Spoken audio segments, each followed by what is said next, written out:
If you have had painful sex, unenjoyable sex, wondered if your libido will ever come back online, today's episode is absolutely for you and is truly for every woman because all women can be and should be sexual beings just as much as the next person. And by connecting to that piece of ourselves and being able to have embodiment and enjoyment and pleasure, we can open up so much beauty in our life and our world. And the things that become possible are just truly incredible. Today on the podcast, I'm talking with Brittney Ellers, who's a pelvic PT, as well as a pelvic health embodiment guide. And she specializes in helping support women in pelvic well-being throughout all the stages of their life. We get into all the questions you might have had and have been too afraid to ask. So buckle up because this one is spicy, but also so beautiful. Like, I truly enjoyed having this conversation. And I really think we broke open a lot of things that most women aren't even thinking about, aren't realizing. But I think as you hear this, you're going to feel a very deep body yes to a lot of what we're talking about. And I think it's going to, give you some good action steps, but also a beautiful opening to what could be possible for you, because we go far beyond just the physical sex, but go deeper into what makes us feel safe, what our connection with our partner looks like, how our intimacy can transform us. It's just such a beautiful conversation. So I can't wait for you to listen to it. Please, if you have questions, reach out. You can reach out to Brittney or myself. You can also listen to her previous podcast episode that she did with us, which we'll link in the show notes as well. So you can go back and listen to sort of the basics of pelvic PT and some of her backstory as well, if you just love listening to her as much as I do. Brittney, thank you so much for being with me today. Thank you for having me, Miranda. Yeah, and I should say have you back. And I'll link to our previous conversation. This is your second time on, and I'm so grateful for you to come back. I mean, since it isn't your first time talking, I kind of want to jump into it. And today we have some really juicy stuff to talk about that I think is going to answer a lot of questions that women have had and been too afraid to ask. So if it's okay with you, I'll just jump right in. Let's do it. Amazing. So to start with, one of the things that I hear as a non, physical therapist, pelvic PT is, we should have a strong pelvic floor and like all the Kegels. I still hear all this misconception around that, but Mm. especially for sex, is a strong pelvic floor actually what we want? That is a great question to start off with because I think this will set the tone for maybe the rest of the episode. I think strong is the wrong word to use. And, I hear all the time too. It's like, I want a tight kitty down there. Like, I want her to feel tight because that's what the partner is probably saying. Like, oh my God, you feel so tight. It feels so good. It feels like a warm hug. And yeah, that can feel nice for our partners. And I would want women to check in with their own pelvic floors and like, is having tight actually what you want? Is having strong what you actually want? And I'd say strength is, so multi-layered. Like strength means so many different things to me. And I don't know if people are correlating their strength to having some kind of grip ability and a circumferential hold and hug ability, which I think is an aspect of pelvic floor strength that we should have control of. And we do have voluntary control of that. That would be like accessing your Kegel, making sure we're doing that correctly, right? But what I think is a better word is responsive or dynamic. I think receptive is also a really nice one. And when our tissues down there can actually have its fullest range of motion, that's when we receive the most pleasure. That's when we have the most capability in our function, in our everyday life, in our sex lives. So noodle on that one for a second, because I think it might like what's like, whoa, wait, what? I don't want a strong pelvic floor. And it's like, yes, and Yeah. I like the way that you frame that as, being dynamic, that it's not just tight yeah. and not able to relax also, because I think there's a lot Mhm. of power or like there's necessity in being able to relax also, now that Yeah. ability. Yeah, absolutely. If we are too tight, can Mhm. that actually become a problem? Like, can there be issues with that? 100%. That was the reason I got into this work was because I had a tight pelvic floor. I forget if I talked about it on the other episode that we did, but that was my issue. Like it was a lot of personal relationship, work stress that manifested in a tighter pelvic floor. And what it felt like was like I had to go to the bathroom every few minutes. And when I would try to go, nothing would come out or a little dribble would come out, kind of similar to a UTI. I had not had a UTI at that point. I've had one since then, once, wearing my swimsuit for way too long. But I, yeah, tight can become an issue because it creates a little bit of a guarding that can then send signals, right, to produce pain. Sometimes, if we are overly gripping, we actually end up having no range and no capability against any like excess power. So, like if we sneeze, if we cough, if we laugh, if we jump, and we're already at our end range of gripping and tightness, things leak through. That's so So, surprising. Yeah. yeah, it's kind of like a weird thing to think about, but the visual I like to give people is more of the trampoline visual with like really tight springs. And if you do Pilates and like what those coils look like and what they feel like, and it makes it really hard to move the actual, oh my gosh, I'm forgetting the name of the carriage. Thank you. Is it Thank you, okay brain. bed? I was like, I don't remember. It's been a little I too know. long. No, the carriage. But when we think about the trampoline with all those really stiff springs, if you drop a piano on it, the springs aren't going to give, right? And a piano can be like your cough, your jump, your laugh, that kind of intra-abdominal pressure, and it breaks through the fabric. That's what gives. And so, yeah, tight can become an issue when we're constantly living in that space and we're not even taking full breaths because we're wearing really tight sports bras that compress our rib cage and keep our diaphragm from being able to expand and lower and contract and release, which then is mirrored in our pelvic floors. Yeah, I think a lot of people don't realize that like that connection of our entire abdominal area and like how we're breathing is so like our pelvic floor is part of that. I remember I didn't learn that until I was pregnant and like working on pelvic floor stuff and I was like, "Oh, that makes sense. This has to move. There's nowhere else for things to go." Yes. Yeah, Yes, interesting. exactly. I think that's a big awakening for a lot of women is like their pregnancy journey and into motherhood, seeing what their pelvic floor was even like before conception, because obviously to become pregnant, you need to have sex for most people. Yes, for most. Yeah. Yeah. Yeah. Where, like, with that tightness that comes, because I feel like that's probably very common. Like, where does that come from? Is that from doing too many Kegels? Are there other things that we kind of should watch out for as like a warning to Yeah, people? definitely. I think overdoing your Kegels can for sure be one thing. Like I already mentioned from my own story, stress and managing that. It's like, wait, what happens with stress though? Like you're probably not taking as many deep breaths, like you're shallow breathing. So of course your pelvic floor is going to have a smaller range and maybe end up feeling on the tighter side.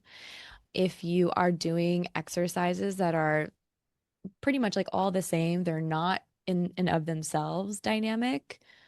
Like, I think being able to do a lateral lunge, doing a transverse, like rotational lunge, doing like just stretching into all different kinds of places with your entire body, like even to the fingertips. Like, if you're just a constant like runner or you only do a certain type of yoga or a certain type of like HIIT class or bar, like having range is going to be reflected in your pelvic floor's range. So, yeah, if you're, yeah, essentially like anything that you do on repeat all day, even like sitting for too long can create this stagnation that maybe you don't feel like your pelvic floor is tight, but it is energetically stagnant. It is not getting its mobility itself, right? That So, makes sense. That makes so yeah. much sense, especially, most people don't realize this, but as an osteopathic doctor, we learned like our fascia throughout our body is connected. It's like Yeah. this knit sweater from head to toe and Mhm. everything's connected. So that really makes sense that if you're doing dynamic movements throughout your whole body, that gives that stimulus to Yeah. have that flexibility, that dynamic, Yeah, ability in other places. absolutely. Yeah, dynamic has just been the word of the year since last year for me. And it's yeah, to get even like more explosive in certain movements, so there's like a little bit more power. Mhm. But yeah, you're absolutely right. I love the analogy and the visual of the knitted sweater. Like it is true. It is true. It is like a woven tapestry all through the body. Now, with that, another really common thing that I hear, and I think a thing that a lot of women are experiencing without feeling like they're safe to ask about it, is painful sex. What what would you say about this? I mean, maybe to start, like what could painful sex look like and what could be causing that? Yeah. So painful sex, number one, is not normal, just very common. And this has a lot to do, I think, with maybe our culture and maybe the way that certain women were raised. It can be a truly like a mismatch of like partner size potentially. But again, if we think about and have this understanding that the body, the pelvic floor, our vaginal canals, that whole entire arousal network should be responsive and receptive and malleable, have range of motion. If we know that, then maybe we wouldn't be accepting penetration before we're ready, or even penetration that's deep wouldn't feel painful, but that's what that can look like. It can look like literal pain to the touch on the vulva, on the external genitalia, but it could also look like pain upon initial penetration. So getting past that first layer of the pelvic floor, and then it could be like a painful penetration at deeper end ranges where maybe it feels like someone's hitting the tip of your cervix and or even like the backside of your pelvic floor wall, which is typically what is happening. And people are tight back there. Like majority of my practice, when I see people in person, women are so tight on that backside and there isn't as much range back there. But again, yeah, pelvic pain of any kind during sex, like I don't want women to accept that as their norm even. And I think even just knowing about their responsiveness. Maybe it's something that you need to learn about your body is like the arousal network and how it works. Like, do you know how your female physiology operates? Like, your brain is your biggest sex organ, right? And something, especially if someone does experience painful penetration, whether that's initial or deep, something I pose to them as a question when they are, still engaging with a partner. I asked them, like, how would it feel? Or has this happened in the past, right? Where you've let someone penetrate you vaginally, but they didn't like penetrate you here in the mind. They Mm. didn't penetrate you here in the heart. And it just happened way too soon. Did you feel like mentally and emotionally connected? Because that could be a thing that helps soften the pelvic floor and allows for that receptivity, you know? Sometimes we're in the moment navigating and healing from past relationships and it's not like what's happening in the moment with this current partner. Like you love this partner, they are great, they are patient and kind, and it's even like our own internal thoughts that are like, am I making him wait too long? Am I actually like, do I feel good to him? Do I feel good? I don't know. Do I know how to ask for what I want? I love that you're bringing it there because I feel like so many women, for one, they just skip over all that. I know. And especially if they're experiencing pain, they're like, what is the physical thing that's causing the pain? Yeah. And that's, Yeah. yes, that's part of the conversation. But you're so right. And I think most women don't think about that like you need to be mentally aroused first, especially for women. That's so important for desire first. Yes. And that starts getting the juices flowing literally and helping Yes. blood flow and all of that. And Yes. to also just feel like I love how you described like penetrating your mind and your heart because those are so important too. If that's missing, you're right. Like that all the physical things and addressing other, lubrication and all of that, it may still not be enough because your body's like, I'm not Exactly. 100% in this. Yeah. Exactly. I'm glad you brought up like the lubrication aspect because, okay, I wanted to go over a little bit with female arousal anatomy. It can take, this is actually one of my most viral reels or TikToks actually. I shared that it takes a woman 25 to 40 minutes to become fully aroused and engorged. And people register as that, oh, it takes 25 minutes or 45, like 40 minutes to have an orgasm. And it's like, no, those are two separate things. You can be orgasmic at any time, at any time. You can have a blippy sneeze of an orgasm in under 5 minutes if you really wanted to, right? Some women are trained to do that. They've trained to do that with their own hands or with a vibrator. But if you want to feel more explosive, full body, seeing God type orgasms, The goal, the ultimate goal. I mean, they're nice, right? They're really nice. Like sob after, like Mhm. total recognition and just love and goodness, that can take longer. Like our blood flow pattern works differently than a man's. And if we don't give ourselves even that opportunity to feel that level of arousal and to let our tissues catch up even to what we feel mentally, sometimes we're overly mentally stimulated and we can't handle and we can't hold this capacity of desire. And then we like straight to the thing and we have the quick orgasm and then it doesn't even feel as fulfilling sometimes. Been there. And yet, what if we just took some of that time, let our body become fully aroused and engorged and lubricated? I think oftentimes, thank God we have lube. Like sometimes we need it. Like I needed it in my practice. I'm not waiting until you're fully aroused to be able to penetrate. But yeah, we're waiting for your nervous systems to say yes and waiting for you to vocally say yes and receive. There's no pressure, zero pressure. But if we're constantly also using lubrication and overriding that body signal, like, oh my God, I'm just too dry, is there a narrative of like you can't be patient for your own arousal? And if we're feeling a little lost, like, I don't know what would get me horny and turned on and like want to do more. And then it's like, okay, well, we need to start having some more of these conversations. Like, Yeah. let's talk about it. Let's get your imagination going. Let's talk about what these desires could look like. And if you're feeling lost for ideas, there are so many places to get ideas. And I'm not talking about like looking at porn, even. There's so many ways to cultivate what I'd like to call like a sex lab. There's so many different tools, so many different games, so many different scenarios that you can play out. Like, seriously, one of my favorite things, if I feel like lackluster in my sex life, I mean, I've been with my now husband for over 5 years. And that's not, I know that's not a long time in the grand scheme of things, but that's a long time to be having sex with someone.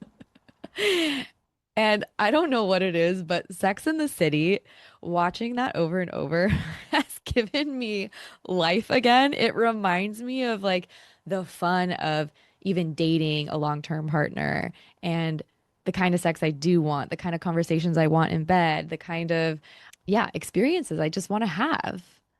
And it starts to get my, even though I've seen it many, many, many times now, it starts to get my imagination going and my creativity. And I think that's another huge piece of what women are maybe lacking is number one, that understanding, and number two, the permission. Like you have permission to make up whatever the hell you want and get what you want. Yes. I especially with talking with a lot of women, because it'll come up in, our visits of like, oh yeah, my libido is nothing anymore, and whatever. It's sort of brushed off, or we talk about the conversation of the like dynamic even with the relationship of like, my husband wants it, so we do it. But I love that we're taking this to the place of you have full permission to find out what you like and get what you like and desire. and to be able to spend some time here and think about it. Yeah, And it's you so know important.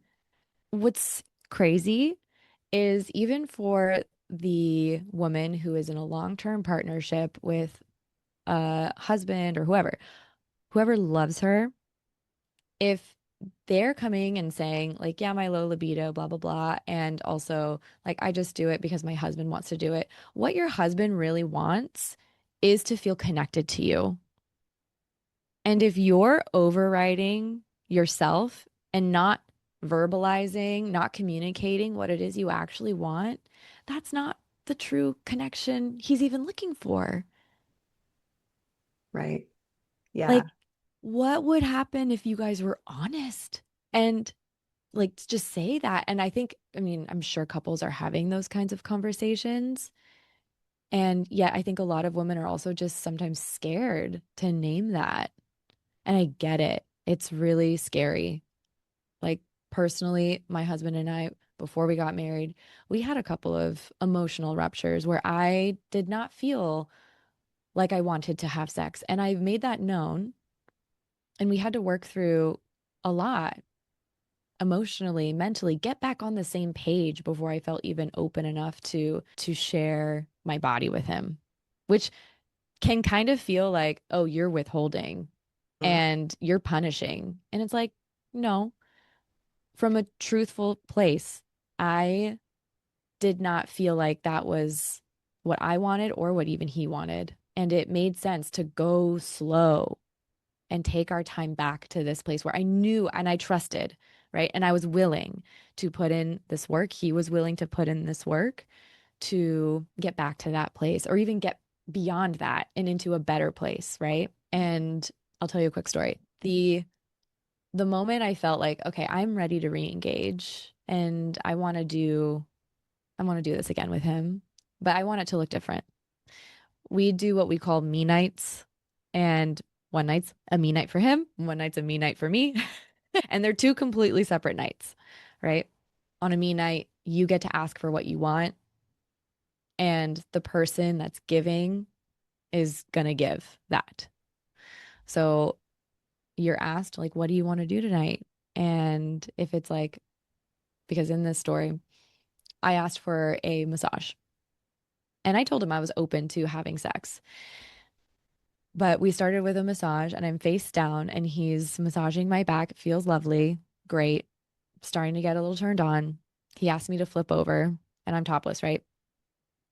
I hope this isn't too explicit. I think it's okay. It is what it is. But instantly, because of how like how vulnerable I had felt over the past few months, it was months.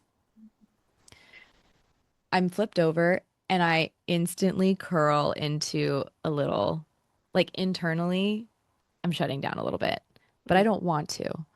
I don't want to collapse in it. I want to like try to stay open, even though it's scary to let this person back in, literally and figuratively. And I asked him in that moment because I knew I didn't want like whatever he was gonna bring up next, you know?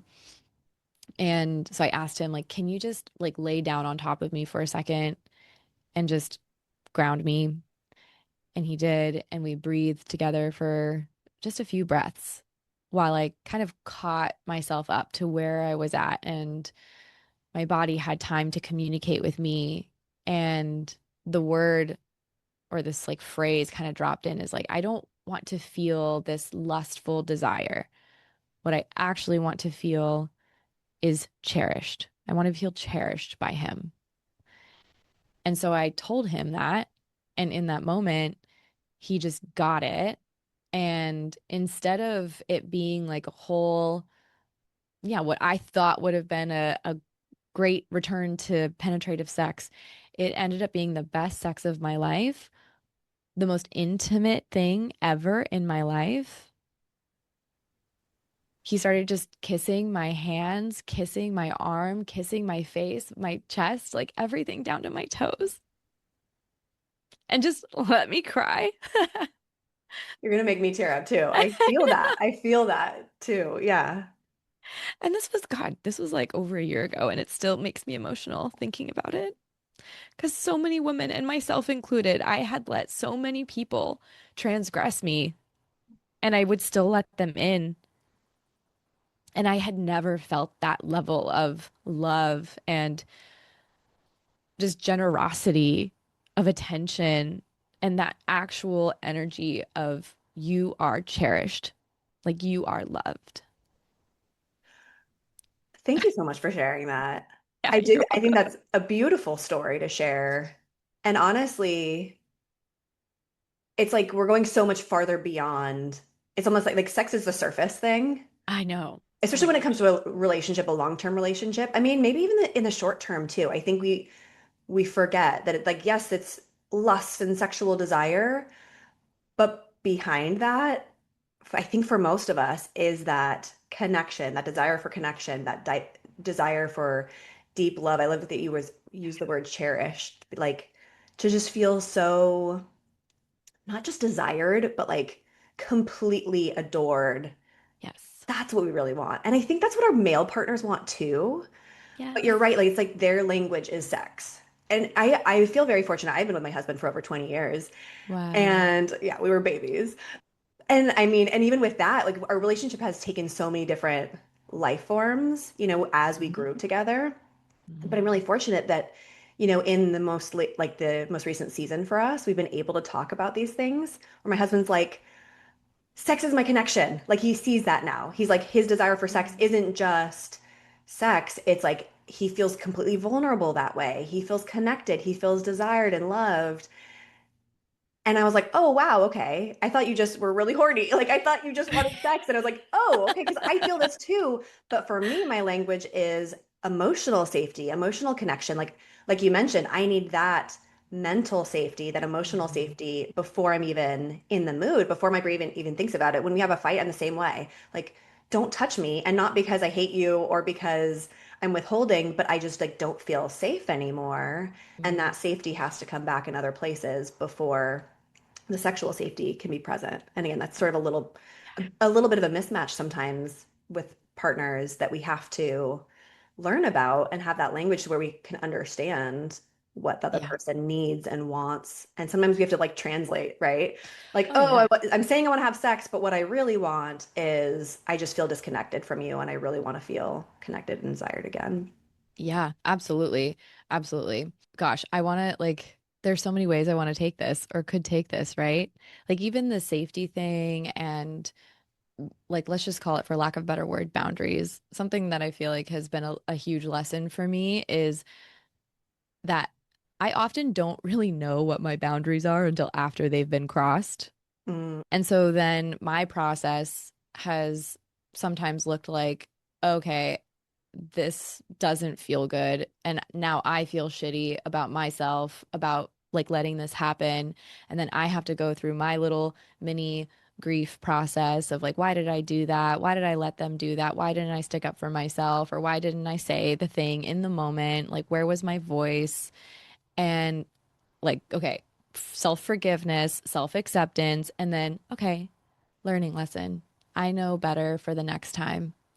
And it's like you build the safety, yes, with someone else for sure. Like you are lending your heart, your body, your mind, like everything, your energy in those moments, those intimate moments.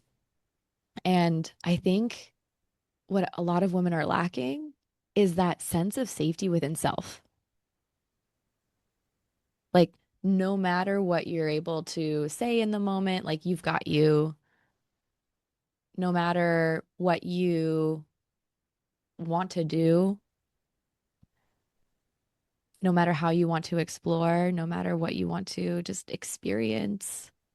It's like, are you confident and feeling good and safe and know that you've got your back? You're going to stick up for yourself and not in like a, you know, it doesn't have to be harsh, but yeah, I think if your body has learned over time, like you've let men, for example, enter you before you were ready and you have not reconciled with that, I think I mean, this is just a pattern that I've witnessed, one of the many patterns, but that's often what I see in my practice is like women have not come to that reconciliation yet, and they have not come into that full reclamation of what that looks like. And so instead, in those intimate moments, we're focused on just giving the man what we think he wants and focusing on his pleasure, and we don't focus on our own. And we think we're a nuisance, we are a time suck, our bodies take too long. I'm sorry, what? Where did that narrative come from? Right. I just got full body chills. It's a partnered experience. It's a shared energy. You matter too. Yeah. And you mentioned it earlier too of we our ability to have an orgasm, to comfortably experience sex could also be just held back by our worry about how do I look? How do I feel? Is he happy?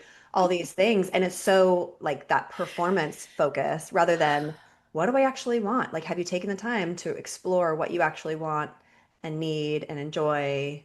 And I think most, good partners would want that for you too, Oh, truthfully. Like they absolutely. don't want you just going through the motions and not liking that. They want to pleasure you too.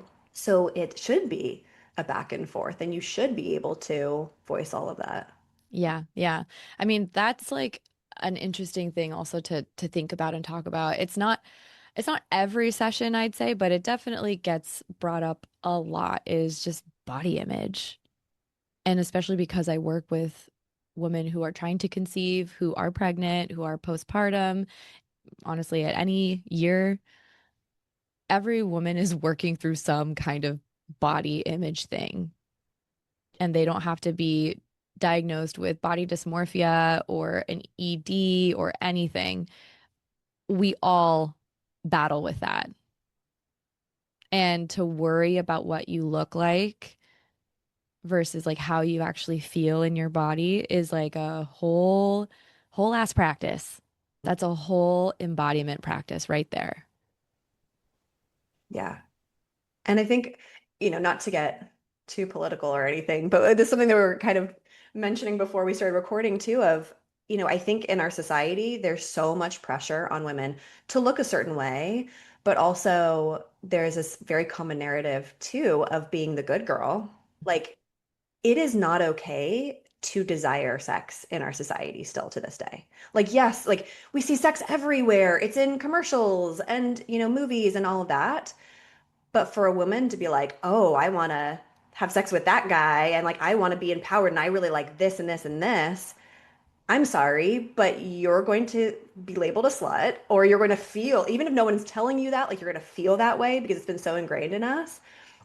And so it makes it so hard then to be like, oh, but I want to have sex and I want to explore what I enjoy and I want to be able to voice that. It is this huge leap from where we think we should be or supposed to be a good woman, a good girl, to actually being able to get to that place of feeling good in our body, being able to enjoy that, feel like we have the sovereignty to say, I want this, I don't want this. Like there is a big gap between those two things that can feel just like insurmountable. Oh, huge. That is literally my personal story, growing up in a very Christian household. My dad was a priest, my mom's Asian, so culturally there were rules. And there was no sex before marriage. However, there was sex before marriage. And I mean, the shame that I had to process and deal with through my own me search, my own journey over the past, okay, what year are we in right now? 2026. It's been years. But I mean, for me, the start of my reclamation of this aspect of my being my sexuality, started with just reclaiming my menstrual cycle. Like I had to reclaim my blood and my womanhood before I could then step into, oh, actually, what's down there is really cool. Let me explore this. But yeah, there was no conversation. And if there was conversation, it was a don't do this, don't do this, don't do this. And not a when you do experience this, how would it feel to do that? Maybe think about this. Let me teach you about that, how your body works, what's protection, what does a like an honest, candid, loving conversation look like when you are approaching that stage of your relationship? It just wasn't like that. And I feel like I feel lucky that, the people that are now parents right now kind of have this, they had their own upbringing and experience it with it. So now they're teaching their young kids something way different. And I have hope for the future with what that's going to look like. And yet, everyone who is, say, in their 25 to 45, 50, 60, like and beyond, may need to look under the hood a bit at that, especially if they're still feeling, gosh, there's so many signs and or symptoms of what that could actually look like, where you're still embodying the good girl, you're still embodying the person who has shut down their sexuality. And it might not just be that like you're dry down there. It might look a little bit more vague, and it permeates into other aspects of your life that you might not even realize are related. Like you feel fatigued and just slow or burnt out, constantly stressed. Maybe you've been diagnosed with unexplained infertility. Maybe you do have painful sex. Maybe you have painful periods. Maybe you have missing periods. Like, could there be a correlation to all of this? Maybe. I love I've that you're seen, putting these together. Yeah, go ahead. yeah, no, no, it's fine. I've just seen this. It's not a proven pattern, but the more conversations I have with women, the more clear that is to me. And it's the thing is, it's not your fault. Like, do not think I'm blaming you for having this thing because you didn't discover your sexuality. Like, I'm wanting to give women more permission to explore this aspect of their healing because it is a missing chunk. And I think too often we are headed in another direction where we try to bulldoze or band-aid this like healing journey. And in the end, maybe it works for a little bit and then maybe it doesn't. Every person's journey is so different in that regard. But I think it's a worthwhile experiment. Yeah, I mean, I love that you're drawing that connection. And I truly, as you're saying that, I'm like, I see the through line. Because we talk about our nervous system and our stress, but we know that, even like life fulfillment is really important for our stress levels, and all those things can absolutely impact the way we show up in our life, where we're holding tension in our body or in our life. But I think that's an amazing connection to look at for women to say, okay, is this part of it too? Am I not able to express myself sexually and also not able to express myself in the boardroom? Like, I feel like there's a through line, right? Where in our most vulnerable self, if we're not able to open up and receive to a partner and to be able to say, this is what I want, this is what I enjoy, then I can absolutely see that connection to other places in our life. Like, I'm not going to speak up when at the grocery store they actually ring something up twice, some random thing, right? But we just like, it's almost like we're losing our power, we're losing our voice in other places. Yep. So to be able to feel embodied in our, in ourself, to feel, like we love ourselves and can feel that, maybe we still have body image issues, but we can feel like, okay, no, like you mentioned, I've got my own back and I'm here for myself. Maybe I'll make mistakes and sometimes I won't realize that I didn't want something until it was a little bit too late. But Right. having that connection with ourselves, I can see that power going throughout our life. Yeah. Absolutely. Yeah. I mean, going back to the Sex and the City thing, I can't stop thinking about this, but like all of those women, the four characters, if you're unfamiliar, you've got Carrie, you've got Charlotte, you got Miranda, you got Samantha. And Samantha's probably the most sexually expressed. She's vocal in her meetings. She has her own business, her own PR agency, right? And yet, if you want to even blend all these different aspects, like Miranda's pretty sexual as well, But then when she gets into a long-term relationship, she's also feeling like, can we get this over with? And I mean, Charlotte also grew up very waspy, right? So she's put together, but the more she hangs out with Samantha and these girls, like she unleashes a bit, right? And I mean, Carrie's amazing too. I don't have a lot to say about Carrie. No I have notes to for say. Gary.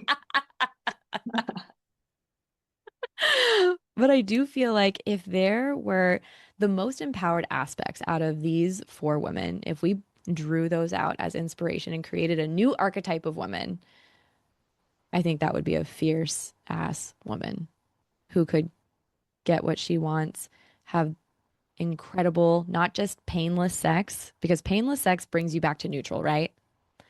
We want her to have multi-orgasm sex experiences. Not that also orgasm should always be the goal, but pleasure should be the center of that experience, right? We're not just pain-free, we're experiencing pleasure. We're experiencing the fulfillment, the life fulfillment, sex life, work life, maybe mom life, friendship life, self. It's interesting. It's something that it's just been in my head lately of what I've been calling the well fucked woman, which is a little like maybe Mhm. sounds kind of crass, but in my head that what I envision this is like this woman who does feel embodied. And it's not like someone is doing this to her and like, but it's her being able to receive and feel and connect and have boundaries in place where she feels safe. And I truly do think that that permeates into our life, into so many different aspects. And I love that you bring that back to the Sex and the City archetype. I think a lot of women could like visualize that and be like, oh, right, I kind of identify with that, or that would be my goal. And then being able to think like, what is like even almost like vision boarding your own Mhm. sexual, person, like that part of yourself. Maybe it's not your whole Yes. self. Maybe you don't show up like that in every aspect of your life, but Yeah. like what would be your vision? How do you want to show up? And starting to embody that, I think that's so empowering. It's so fun because for me lately, like I've been going to a dance studio basically once a week for the last year and a half. And I've been doing heels classes. And then I started going to like a chair class where you have a little fold up chair and you're doing some sexy choreo. And it is it's so nerve-wracking and like adrenaline pumping, and yet also probably the best embodiment experiment I've done for myself recently. And it's almost like, yeah, give yourself permission to put on a completely different persona if that helps you and see what it feels like. Like, try it on, try it on. And literally, for the first time last night, I actually put on heels because the thing is that this is identity work. Like, pelvic floor work is actually identity work and transformation. And for a long time, going to these dance classes, I did not identify as the woman who, number one, wanted to wear heels because that would fuck up my back. And do we know what heels meant back in the day? I mean, it's so funny. The history of heels is really interesting. And it just meant that I think that you had a horse and carriage and you could like clip your heels in as a man. Like men wore heels back in the day, right? But anyways, I didn't identify as someone who wanted to wear heels and they looked really cool. I think they look really sexy, but those aren't for me. I'm not that girl. And I'm like, wait a second. I am that fucking girl. Maybe I am. What does she feel like? And oh wait, that's me. So I did try them on last night and I'm so proud of myself for doing something that felt scary in the grand scheme of things. Is that really scary? Probably not. But I think for the identity to like let that part go and have her own feelings and work through that for as long as she needed, but finally just saying, okay, I'm going to take my fear as a signal to go. Yeah. and just do it. Yeah. I love how you're like describing it as trying it on. And it's like we're like faking it and being someone else. Like, don't just Yeah, pretend to be someone else, obviously, all the time. That doesn't feel right. But yeah, play with it. I mean, life is short. We should be having fun in our life. Try it on. Doesn't feel good? Okay, don't do that thing. it's But if it role does play feel with good, yourself. exactly. It's just role play with Yeah. yourself. We're just being thespians. I love it. And even, I mean, I've had a conversation on the podcast with someone else. We were talking about like makeup and even be able to wear it. Like Mm. red lipstick can be your like superhero cape where you just feel unstoppable when you have that thing. And I love that because it was like, oh, how many of us have that type of persona too of I'm not someone who wears a lot of makeup. Someone who wears a lot of makeup is blah, blah, blah, blah, blah. It's like, okay, but what if once in a while you like to put on a lot of makeup and look really sexy and it just helps you feel different that day? These things are our tools to play with. So why not be open and kind of test things out and see? And if we do see if or catch ourselves being like, that's not me, is it okay, is that not you because it's completely out of alignment and that doesn't feel good? Or is there a story there that you're like, oh, because that means I am this, or because only those type of people do, or whatever. If there's a Right. story there, maybe it's worth questioning. Absolutely. I think it's also an opportunity to become a walking contraindication or like contradiction, not contraindication. That's a medical word. We don't want that one. No, no, no. It's permission to be a walking contradiction. Like you can like having a finger up your butt and also like wearing a blazer to work. Like, thinking of Samantha right now. Yeah, Just as an yeah. example, like what you do here doesn't mean that you have to do this out here. Yeah, what you put on your face doesn't make you mean anything. Yeah, I love that. And you can enjoy those things without it being all of you. We are complex human Yes. beings. Like we're not just one little Yeah. flavor and that's it. Yep. Yep. Totally agree. Yeah, you don't have to make it your whole personality unless it's like your personal brand and you want to become the therapist. Yeah, then do Then that. do that. Honestly, it's just like whatever makes your heart happy. Like, does it make your heart happy? Then it's worth it. Mic drop right there. And I love that we've gone again, we started in the physical, and I love that we took this giant leap because honestly, then if you think about, okay, feeling embodied, feeling comfortable in your own self and sexuality, all of these things, then you go back to those other physical things, and probably they've disappeared by now Yes. with doing that. And if they haven't, then okay, you know that there's, something there. And it's not to say, I think it can be helpful to do like go to a pelvic physical floor therapist who can assess things while you're also doing some of that more like emotional identity work. So this is my secret sauce. Because yes, I work with the body. And the thing is that okay, I have two secret sauces. I'll work with the body in person and use my own touch, especially if someone has a really hard time concentrating, right? They need to just be and be relaxed, not having to do anything other than keep checking in and breathing, right? But while I'm feeling around, I am verbalizing, I am communicating, they're communicating to me. We're talking through the emotional things, the mental things, the stuff on their mind. Their body reacts.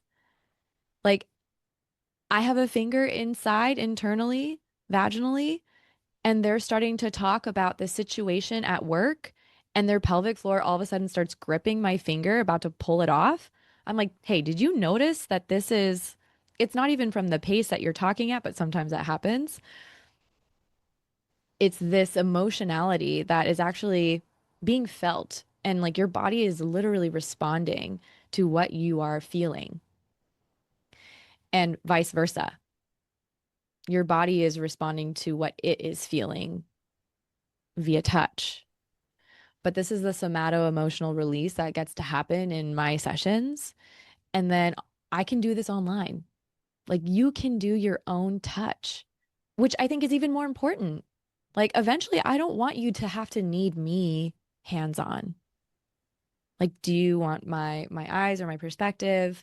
A lot of women do, and I appreciate that. I love that this work can get translated online because it's so empowering when you can facilitate, or I can facilitate, but you can offer your body its own touch. And then you have this beautiful microcosmic orbit feedback loop where you're not just sensing interoception wise, but you're feeling with your actual finger or with a wand if you're trying to go deeper. And that feedback loop that then happens, and while I'm guiding and leading and offering questions, and it's like a yoga class for your pussy. How wonderful. Sounds amazing. It's so Imagine how amazing. relaxed you feel after a yoga class. That's what I'm envisioning. Yep. I think I Yep. feel that too. And the thing is, it doesn't have to be hour long, but could it be? Sure. But 20 minutes doing these kinds of exercises or experiences, and not, we could totally get into a conversation about self-care and what that actually is and looks like, but do I want this to become or feel like another to-do thing on your list? No. Like, this is a sacred, intentional reconnection experience, a remembrance. Like, there's an honor here. Like, what an honor to have this feminine body, this female body that could be so multi-orgasmic just through her breath. And it's so life-giving. It going back to the whole permeation of like what you're feeling in your body, it branches out. So giving that to yourself or having that with your partner or a little bit of both, mix and match at your own pace, at your own speed, at your own, liking, it ripples out into your greater network, your greater community, your relationships. Starts to feel a lot more vital, a lot more vibrant, a lot fuller. It's beautiful. Yeah, truly beautiful. And I wanted to take it back. You mentioned even unexplained infertility and like trying to conceive. And Mhm. that's I think a good one to touch on where all of a sudden sex is also a chore can become like, hey, this has a purpose, which when I was in it, I also thought it was beautiful. I'm like, let's make a baby. Like it felt really fun too. But I think Yeah. especially when people have been trying for a while and they don't know what's going on, it's not working, it becomes a whole other thing. Mhm. And so I love that what we've talked about too, like imagine how like maybe you are not receptive, like literally not receptive. Mhm. Well, how are you supposed to receive sperm and make a baby? Like that makes it really hard. So Yeah. all of this, feel like translates so beautifully to that. Like, how can we make this an expression of our love and relationship still? How can I be so comfortable with myself in receiving and being able to create from this place? Yeah. I feel like the energetic piece really strongly correlates with the physical piece there. Absolutely. I've had a couple of acupuncturists on the podcast recently, and that seems to be the thread. Again, like with all these singular stories, I have these conversations with women I have, even if they're not in the birth work world or women's health, they have their own experience. And I feel like every single time the energetic piece is so underrated. And yes, having sex become a chore is no, no. Like when my husband and I start trying, quote unquote, trying, right? It's like, is it even going to be that? Or is it even going to be more so, yeah, a continuation of an expression of our love? And it's just going to be very well timed, you know? It's just going to be another opportunity to focus on our pleasure and focusing on our joy. And that's happening in the bedroom, yes, but as the woman, working on your receptivity and your openness to letting love in, to letting joy in, and to just be this vessel for that and to create spaciousness for that. Underrated. an underrated thing, like beyond your supplements, beyond your workouts, beyond your fertility treatments, if you're going through fertility treatments, like even beyond acupuncture, beyond your diet and your plastic awareness in your house, like the beauty products, the home products that you use. Mhm. Like, God, there's so many little things that we could be doing, quote unquote, wrong to fuck things up. And are we still handling and living in our pleasure and our desire and our joy and our aliveness? Yeah. I have to say, like, because I see women and I support couples in this, and we do focus on the physical thing because Yeah, there are physical, barriers that could be there also, of of course. course, of course. But yeah, so many women are already, especially women, but like couples too, already worried about all those things you just mentioned. And how much worse does that make things where they're like, I have to do all these things perfect, and there's something wrong with me, and sex is a chore. It's like the whole story becomes, no, this can't happen. It's not working. There's too many things again working against us. So I feel like that, like focusing on the joy and the pleasure and knowing that things do not have to be perfect, Hmm. but removing the barrier or a few barriers that are really there for you. Yeah. Yeah, yeah. Like, it's so much more fun to approach I it that way too. I agree. I think, yeah, if the approach or if the like mantra was that, what if it was easy? What if it was easy? What if it is fun? What if the point is playing in our pleasure? And what spirit baby wouldn't want to drop down into that life? Yeah. I Read love that Spirit you said Babies. that. Yeah, yeah. That's been my like for this year, my thing has been it can actually be easy. I did a reel on this also. Like it Oh, I love that. because I would normally tell people like, hey, it's not easy, but it can be simple. Like we can simplify for you. And all of a sudden I was like, screw that. It can be easy. Like, why don't we open ourselves up to it all coming easily? And just like we snap our fingers and the next day it's done. It's there. I feel like there's so much power that we miss out on by being like, oh, we have to work hard for things and we have to, do it this way. I completely agree. Mm, We're completely mm. on a tangent now, but I think that again is so important with all of this. What if we just think, okay, sex can be easy. It can be fun. Every aspect of our life can be joyful and adventurous. Like, why not? Why not Yes. come from that Yes. place? Yes. Amen. I love it.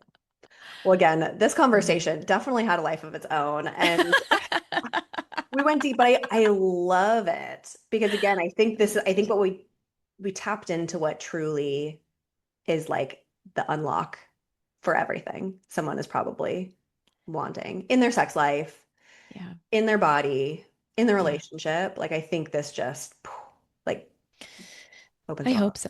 I hope so. Sometimes I feel like I have a little bit of a hard time bridging this whole gap and picture together, but it's being on podcasts like yours and getting to have conversations with women who get it and who are open to conversing about the nuances of it all. Like it, I feel like it gives it enough spaciousness and breadth where people could start to piece this together for themselves. And if it takes a longer time, okay. But can it be fun along the way? Can we have these ahas just by listening to a podcast while we're in our car or on a walk? Cool. Absolutely. So thank you for having me. Yeah, my pleasure. To kind of bring it all back together, maybe again, like to go back to the woman who is maybe having those concerns. She's like, she listened to all this and she's like, hell yes, I want all of that. But where do I start with that? Maybe where's a good place to start to explore or to reach Yeah. out? Yeah. I mean, feel free to reach out to me, DM me on Instagram. I'm at b.ellers or the.therapist. But I do have a freebie that's called the Arousal Anatomy Adventure. And it's a little mini course, but I'll teach you about the arousal network and where these areas are in your body and then guide you audio wise into like a meditation. So like kind of like the pussy yoga that we talked about, but having you go on a little adventure and explore these different areas of your body and then see what comes up. I think that's a perfect place to begin. It's totally free. It's on my website, brittneyellers.com. Awesome. And we'll link to that in the show notes. That's amazing. That sounds like a perfect resource for someone to start to Yeah.